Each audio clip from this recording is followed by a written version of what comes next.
We had Tom Watson on a little bit earlier, who seemed to redefine Labour policy while he was on air. Do you support a second referendum? Well, I think if the deal the Prime Minister comes back with in October is rejected by Parliament, everything's on the table, including another vote. Jeremy Corbyn has made it absolutely clear that there's not going to be a second vote. Well, he said it to us last week. Because we're talking in hypotheticals, let's wait and see what happens with the deal the Prime Minister comes back with. If it's so bad that Parliament rejects it, there are two options: a general election or a referendum. But you're saying that, and Tom Watson is saying that, but Jeremy Corbyn couldn't have been clearer. There will not be, as far as he's concerned, leader of your party, there won't be a second vote. To be fair to Jeremy, which is what I like to do, what Jeremy's talking about now, he's not in favour of a second referendum now, which is what a number of people are campaigning for. But he might be next week, I mean... Well, no, after the Prime Minister returns from the European Union. But he hasn't said that. But that's always been the case, that the deal might get rejected and there might be a general election. So how come Jeremy Corbyn is not singing from the same song sheet as the rest of the Jeremy Corbyn not unreasonably wants a general election because he wants the British public to vote on who should be in government, and I would hope you'd want a general election. Well, exactly right. But I think my point is... why are you arguing for a second referendum? No, my point is if there isn't a general election, because Theresa May is into self-preservation, Theresa May doesn't want to lose her job. So Theresa May will do the least worst option, which is not a general election, which is, I'm hoping, a second referendum. The worst of all worlds is no deal. No deal will be catastrophic for our economy, for jobs, for growth. No deal's better than a bad deal. Not true.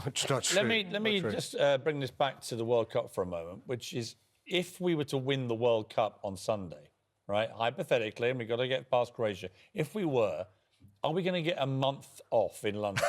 My youngest son was in the middle of some bar in front of me. He went, Dad, this city's going to go mental. Every city will go mental. Britain will go nuts if we win. We're all going nuts. You thought we were going to talk about goalkeeping, didn't you? No, it's fine.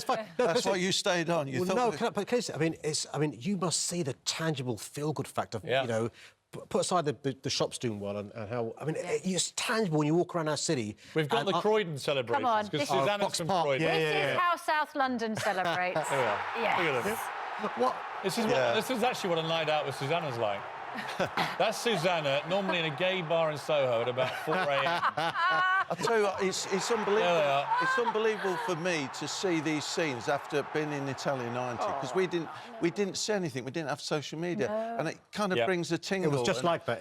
We were there. I just want to raise a point. I mean, at least the lads know a little bit what's going on. There was an unfortunate incident involving drunken idiots getting onto an ambulance. We've got a picture of this, I think, here, and this stupid woman who did this and damaged the ambulance. But there isn't there's a nice end to this because Millwall fans, the Millwall Supporters Club, and they've often had a bad reputation, but they got together, they've raised more than £5,000 to fix that vehicle, vandalised near London's Borough Market. Good for them. And the supporter, Sophie Harris, said on their Just Giving page, these drunken fools don't represent England football fans. That's the true spirit.